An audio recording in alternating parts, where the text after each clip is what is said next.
Welcome to my 63rd tutoring session in A-level chemistry. In this video, we'll try and find the answer for the question why, when, and how does molecule absorb the electromagnetic radiation. So why does a molecule absorb the radiation, or what makes the molecule to absorb the electromagnetic radiation? Now say that there are certain groups present within the molecule, and these groups are called chromophores that are responsible for characteristic absorption of radiation by the molecule. Now, chromophores are groups or part of a molecule that are responsible for characteristic absorption of radiation at a particular wavelength. They are covalently unsaturated. Some of the chromophoric groups are the carbon-carbon double bond that are generally present in alkenes like ethylene and in conjugated dienes like 1,3-butadiene.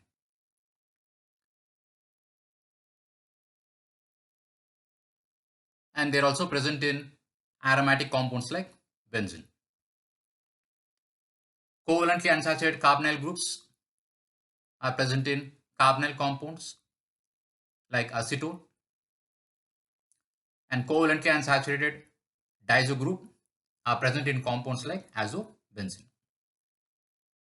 So chromophores are groups or part of a molecule that are responsible for characteristic absorption of radiation by the molecule. So that is about chromophores. Now what are oxochromes? Now oxochrome is a saturated group or substituent with unshared electrons. Some of the examples of oxochromes are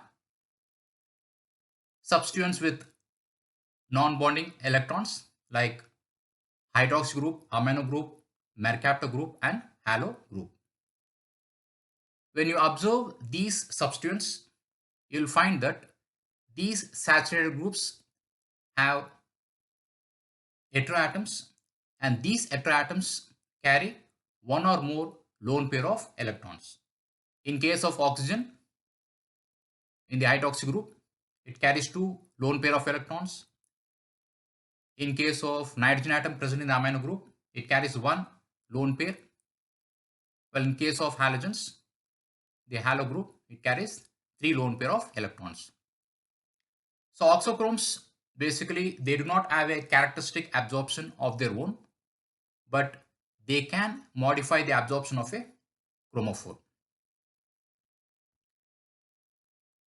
Like for example, in case of phenol, you find that the hydroxy OH group is covalently bonded to the benzene ring. Now the lone pair of electrons on the oxygen atom of the OH group interacts with the benzene chromophore by resonance, and thereby it extends the conjugated system. And this leads to increase in the lambda max from 255 nanometers to 270 nanometers. And similarly, in case of aniline, you find that the amino group is covalently bonded to the benzene ring, and you find one lone pair of electron on the nitrogen atom of the amino group that interacts with the chromophore, and it extends the conjugated system by resonance. So the lone pair of electrons on these heteroatoms are transferred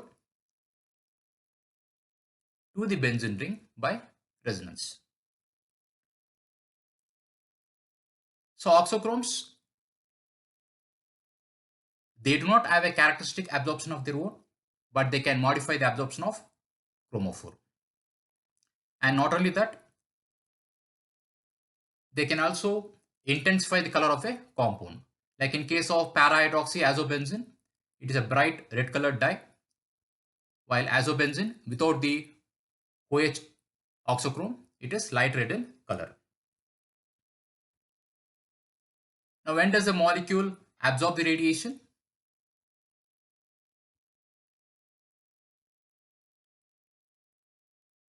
The molecules with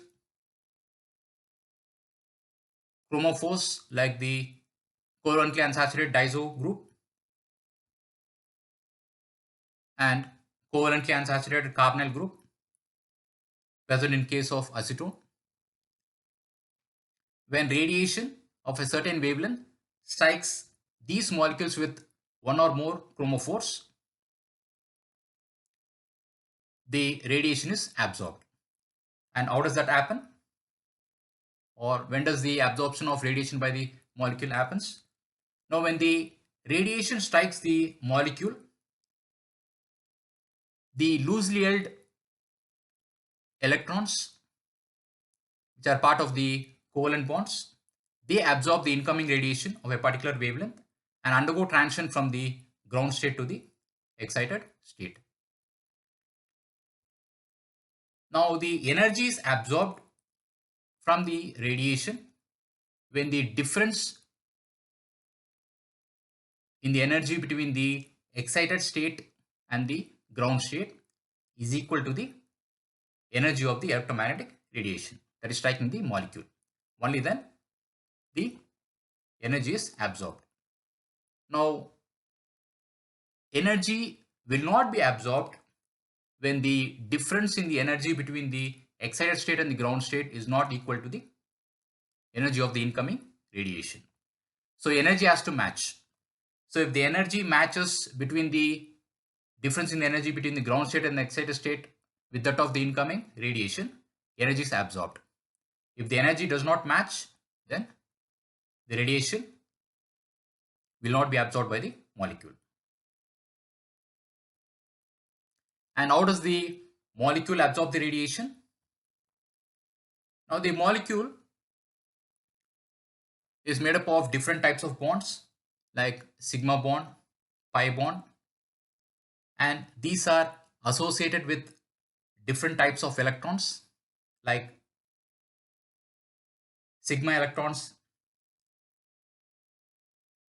are associated with sigma bonds, pi electrons are associated with pi bonds, and non-bonding electrons are associated with heteroatoms like oxygen, nitrogen, and halo groups.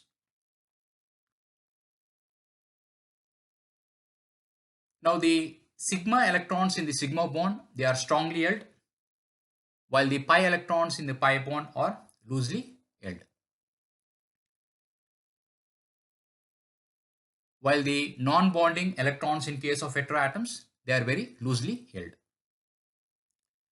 Now, the loosely held electrons, they absorb the energy from the radiation and are promoted from the low energy orbitals in the ground state to the high energy orbitals in the excited state. And this happens by promotion of one electron from the HOMO to the LUMO. That is from the bonding orbital to the anti-bonding orbital. So let me explain this with the reference to the carbonyl compound, that is acetone.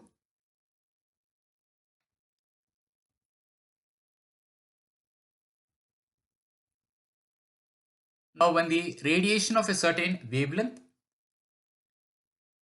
when it strikes the loosely held electrons like the pi electrons and the non-bonding electrons, they undergo transition from the pi bonding orbital to the pi antibonding orbital. So this is one of the possibilities. The other possibilities, transition of non-bonding electrons to the antibonding orbital. So this is how the molecule absorbs the radiation. So it is the loosely held electrons or the loosely holding bonding electrons that absorb the radiation and they undergo transition from the bonding orbital, or they tend to move from the bonding orbital to the antibonding orbital. And this is how the radiation is absorbed by the molecule. Thank you so much for watching my video. I hope you enjoyed it, and I'll meet you in my next interesting tutoring session.